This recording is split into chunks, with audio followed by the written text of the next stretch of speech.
Nolan Jonkman suoraan Sakari Mannisen lapaan. Manninen kääntää keskustaan ja ampuu kiekon maaliin. Ensimmäinen kuti tässä ottelussa Jussi Olkinuoralle ja uppoaa sisään. Sakari Manninen maalintekijänä, maaliin ei syöttäjiä. Nolan Jonkmanin aivan karmeasta harhasyötöstä HPK pääsee kiittämään. Ja Manninen niittaa komeasti kiekon sisään. Toinen maali, 4. pudotuspelipiste tähän ottelusarjaan, kun yrittää pysäyttää kiekkoa viivalla ilmastaan. Valuu kuitenkin keskialueelle ja Juha Koivisto nappaa pelivälinen ja tolpassa käy kiekko. Olkinuoran torjunnasta kiekko tolppaan ja nyt on kyllä vaikea alku jyväskyläläismaalivahdille. Turunen.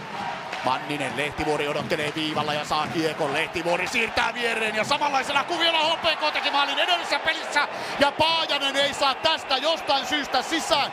Tyhjä maali Paajasella, metri on matkaa, mutta jostain syystä kädet menevät lukkoon ja Olkinuora taitaa ehtiä tontillensa ja Salonen näyttää, että hän näki tilanteen, ei tarvita minkäänlaista videotarkastusta. Suomela, joka on tässä ottelusarjassa hieman kadonnut kuvista, vaikka teki 2 maalia edellisessä pelissä. Siinä on Suomelan paikka kainalosta, kiekko ei uppoa sisään. Siinä on Jypin pelin ensimmäinen maalintekopaikka ja se tulee kultakypärä Suomelalle, joka on 3 kertaa pystynyt jo Emil Larmin ohittamaan tässä ottelusarjassa. Ja koko ajan kiekko tuntuu HPK:n hallussa pysyvän. Koivisto ristikulmaan, se on hyvä ratkaisu. Ensimmäisenä Sillanpää irtokiekossa. Koivisto tulee taustalta ja pistää kiekon jostain pomppujen kautta maaliin ja HPK neloskentällinen saa onnistumisen. Juha Koivisto, toinen maali tähän pudotuspelisarjaan. Severi Sillanpää maalin syöttäjä ja toisen erän alkuun HPK siirtyy 2 maalin johtoon. Ja edelleen Turusen piruetit jatkuvat, mutta Freeman seuraa. Nyt on jäämässä jälkeen ja jääkin jälkeen Teemu Turunen 3-0. Kova soolomaali tulee tämän kauden liigadebutantille. Teemu Turunen pitää hyökkäysalueella kulmapelissä kiekkoa 15 sekuntia lavassa putkeen ja pistää sen jälkeen kiekon vielä ohi Olkinuoran. Ja nyt oli jo sellainen maali, että Jypin maalivahdinkin piikkiin tätä täytyy ruveta jo pistämään. Minuutti 43 sekuntia HPK 2-0 ja 3-0 maalin välissä. Manninen. Turunen lapa pystyssä, menee päätyyn, Paajanen taistelemaan maalin eteen ja Eero Somervuorelle jälleen YV-pelissä. Saman kohtaan paikka ja uusi paikka. Ja nyt näyttää Pekka Tuokkola, että hän on tullut torjumaan. Tuokkola saa sen näytön paikan.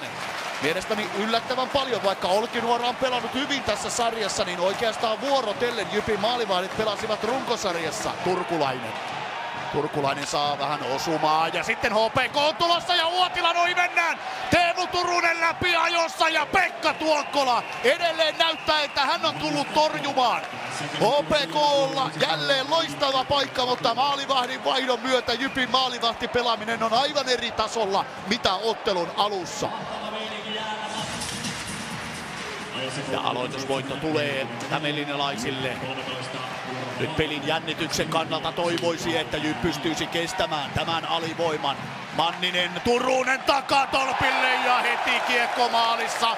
Eero Somervuori päättää näyttävän kuvion ja HPK menee menojaan toisessa erässä. Tällä kertaa ylivoimaosuma ja Eero Somervuorelle paikkoja. Nyt HPK on päässyt 2 edellisessä ottelussa petaamaan aivan hurjan määrän ja jostain syystä Jyp ei tähän tee alivoimapelissään minkäänlaista muutosta. Hytönen menossa maalin eteen ja siihen paikkaa pelataan. Turkulainen Uotila maalille ja Tavi yrittää ohjata. Hytönen jatkaa kiekon maalin ja nyt tulee pientä eloa.